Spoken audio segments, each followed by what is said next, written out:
Listening to the popo as they drive by, I was thinking about something. How fortunate I am to have these amenities that I have. Like I have a house to live in. But then I was also thinking, what cost is that?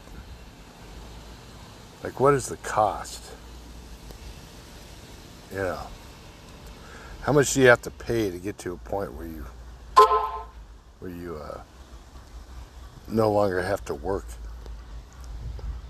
Well, my answer is you kind of work until you can't anymore. At least that's the way it is. That's the way it always was with me. You just work until you can't. And then when you can't go anymore, then they kind of put you out to pasture. And you can toil around. Bought this new rake.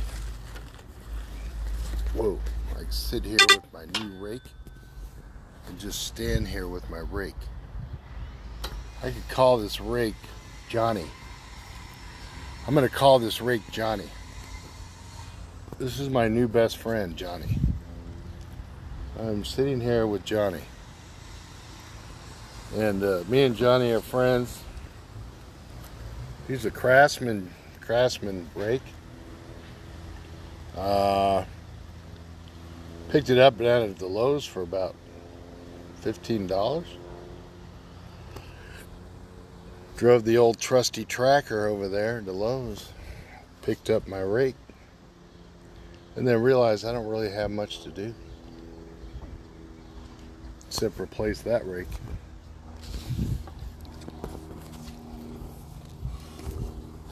This is what happens when you reach the pinnacle of life. You have the 3.5 cars that are all paid for, and everything becomes more of a drama type of thing. It's not so much you're out working, busting butt. That is my toiling. Best way to put it. Toiling through the day. That's what happens when like you get older.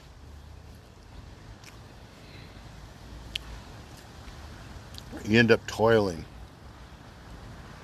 You know, drawing pictures, sweeping floors.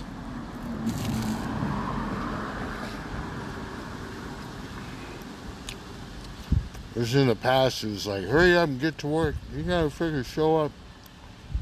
Bust your ass all day. Now as people get older, they realize those days are over. So there's still this desperate feeling, you know, these desperate like emotions of, I must be doing something. I should be doing something. I should get there. I should be there. I mean, when you get older, there's nothing to do but eat a freaking liver sandwich.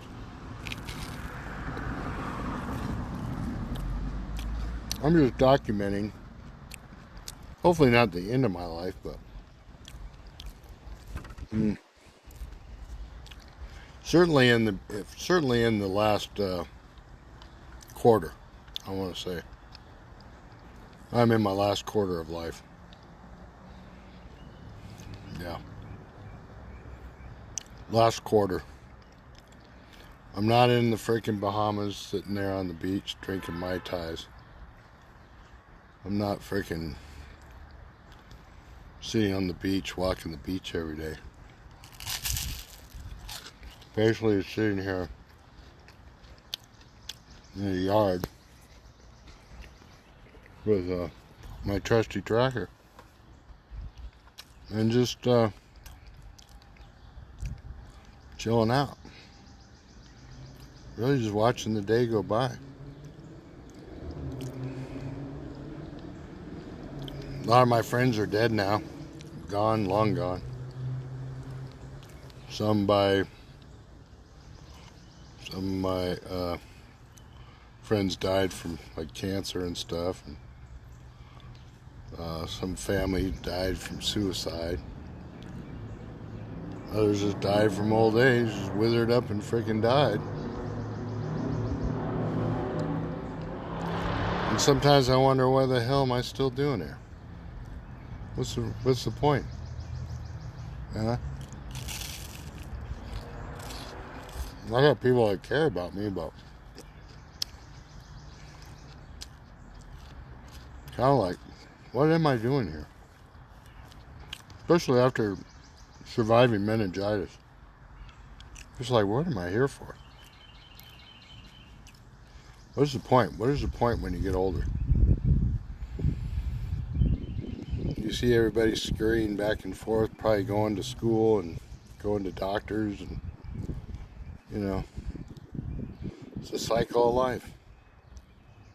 And it's all designed. That's exactly how it's designed. It's all designed to cradle the grave, pretty much, keep tabs on you. Set you up with a social security number. They take your feet prints when you are born. Take your feet prints, thumb prints probably too, I don't know. And then they, set you up with a dentist, doctors, and all that stuff.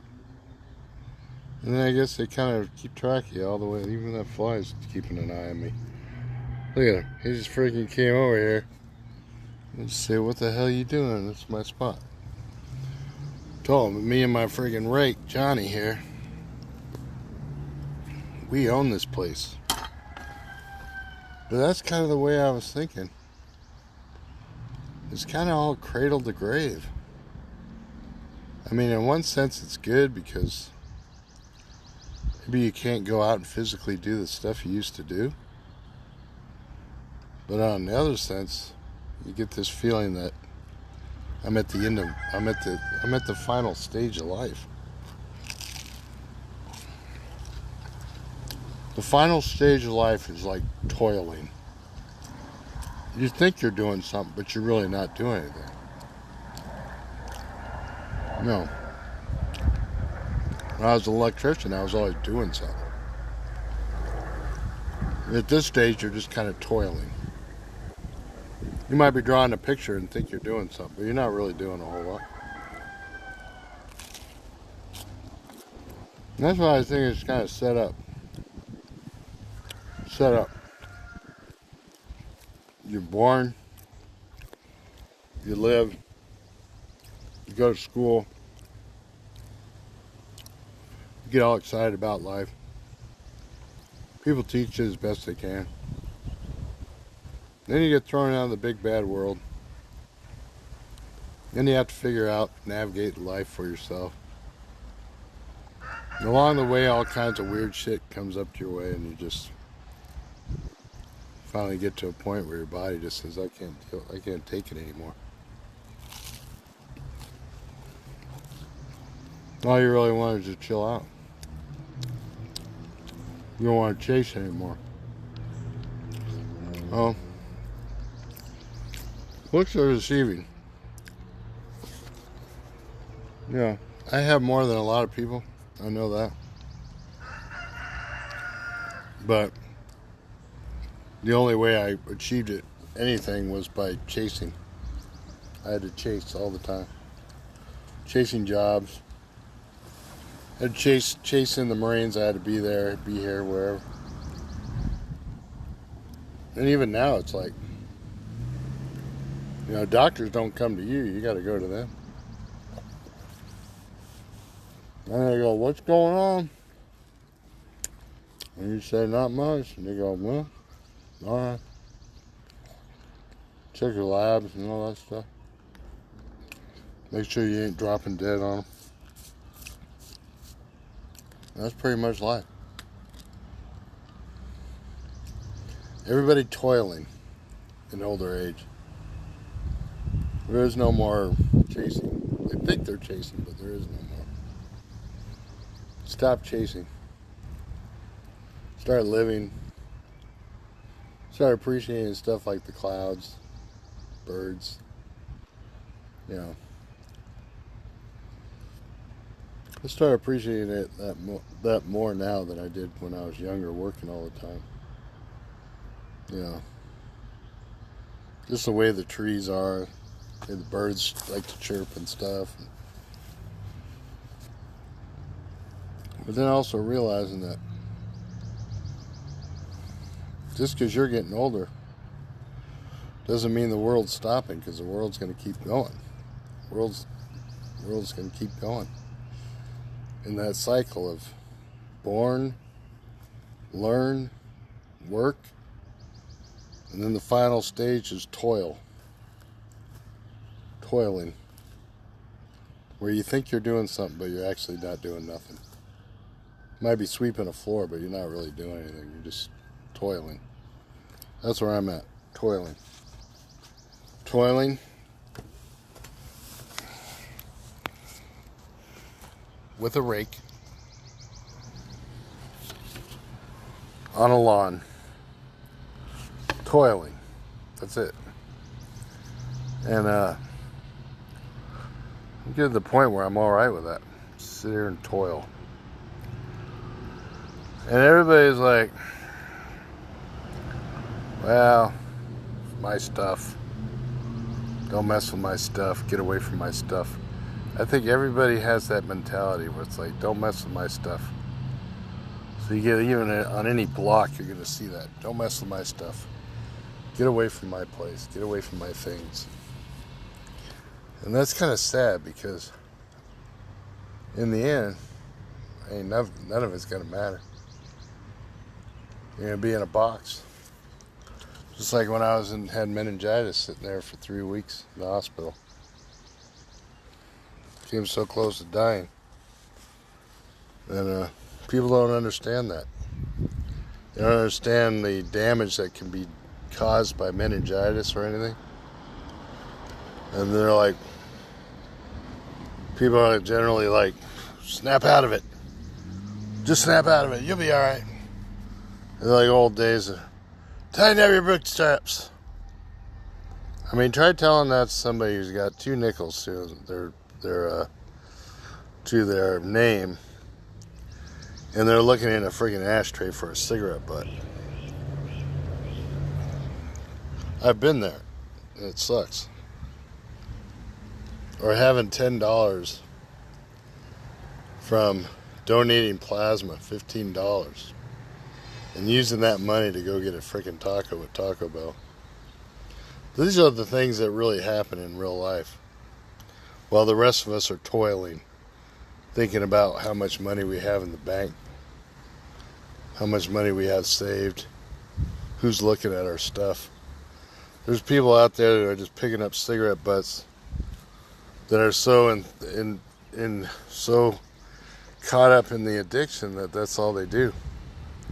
Is just go to like place to place and pick up cigarette butts. I mean, I've been there. That was me. That was me, 30 years ago. Picking up cigarette butts.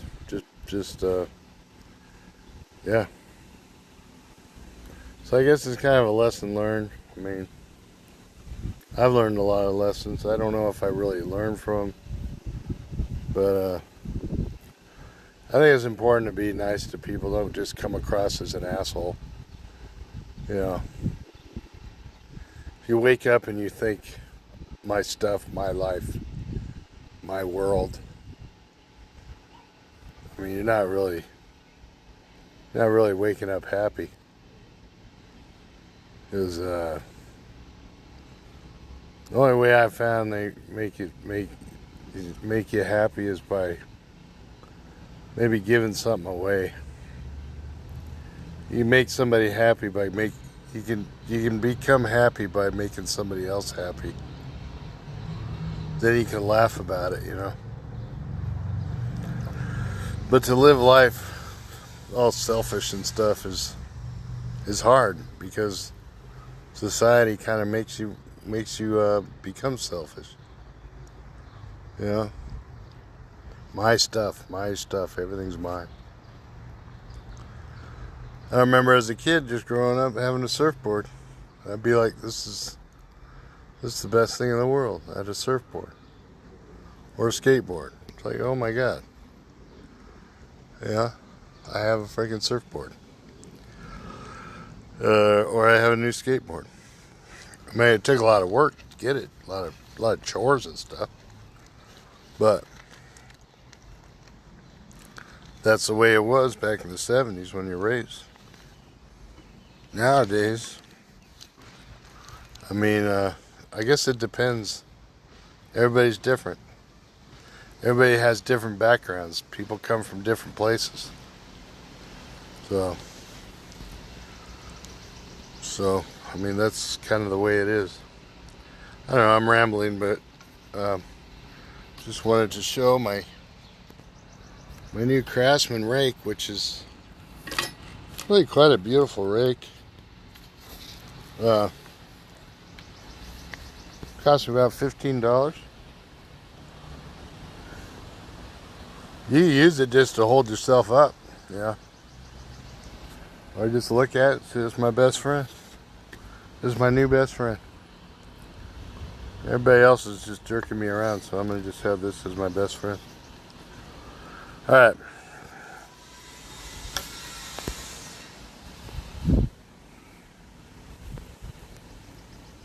No loud noises? Thanks for watching.